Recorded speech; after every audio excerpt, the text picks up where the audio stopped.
ಅಯ್ಯ ಅಯ್ಯ ಧರ್ಮ ಕೊಡಯ್ಯ.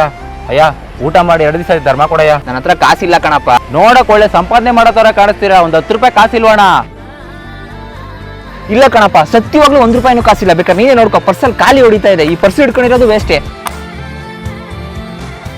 ನಾನು ಕೆಲ್ಸಕ್ಕೆ ಸೇರ್ಕೊಂಡ್ಮೇಲೆ ಚೆನ್ನಾಗಿ ಸಂಪಾದನೆ ಮಾಡ್ತೀನಿ ಅಂತ ಅನ್ಕೊಂಡಿದ್ದೆ. ಆದ್ರೆ ಸ್ಯಾಲ್ರಿ ಬಂದಿದೆ 10 ದಿನಕ್ಕೆ ಎಲ್ಲ ಸ್ಯಾಲ್ರಿನೂ ಖಾಲಿ ಆಗ್ಬಿಡುತ್ತೆ. ಇನ್ನು 20 ದಿನ ಹೆಂಗ್ ಜೀವನ ಮಾಡೋದು ಅಂತಾನೆ ಗೊತ್ತಾಗಲ್ಲ. ನನಗೆ ಫ್ಯಾಮಿಲಿ ಮತ್ತೆ ಫ್ರೆಂಡ್ಸು ಫೋನ್ ಮಾಡಿದ್ದಕ್ಕಿಂತ EMI ಕಟ್ಟಿಲ್ಲ ಅಂತ ಬ್ಯಾಂಕ್ ಅವ್ರು ಫೋನ್ ಮಾಡಿದ್ದೆ ಜಾಸ್ತಿ ಕಣಪ್ಪ. ಊರಲ್ಲೆಲ್ಲ ನನ್ನ ರಾಜನ್ ತರ ಇದ್ದಾನೆ ಅಂತ ಅನ್ಕೊಂತಾ ಇದಾರೆ. ಅವ್ರಿಗೇನ್ ಗೊತ್ತು ನಾನು ಇಲ್ಲಿ ಕತ್ತೆ ತರ ಕಷ್ಟಪಟ್ಟು ದುಡಿತಾ ಇದ್ದೀನಿ ಅಂತ. ತಮ್ಮ ಇಷ್ಟೊಂದು ಕಷ್ಟಪಡ್ತೀಯನಪ್ಪ, ನಿನ್ಗೇನ್ ಬೇಕು ಅಂತ ನನ್ಗೆ ಇವಾಗ ಗೊತ್ತಾಯ್ತು ಕಣಪ್ಪ. ಏನ್ ಗೊತ್ತಾಯ್ತಣ್ಣ? ತಗೊಳಪ್ಪ, ತಟ್ಟೆ ಹಿಡ್ಕೊ. ತಟ್ಟೆನಾ? ಯಾಕಣ? ತಗೊಳಪ್ಪ, ದುಡ್ಡನ್ನ ತಗೋ. ಮಂತ್ ಎಂಡಲ್ಲಿ ಶಾರ್ಟೇಜ್ ಆಯ್ತು ಅಂತಂದ್ರೆ ನನ್ನ ಹತ್ರ ಬಾ, ನಾನೇ ಕೊಡ್ತೀನಿ ಆಯ್ತಾ? ಅಣ್ಣ ತುಂಬಾ ಥ್ಯಾಂಕ್ಸ್ ಅಣ್ಣ, ನನ್ನ ಪಾಲಿನ ದೇವರಣ್ಣ ನೀನು. ಪರವಾಗಿಲ್ಲ ಬಿಡುತ್ತಮ್ಮ, ನಾನು ಬರ್ಲಾ?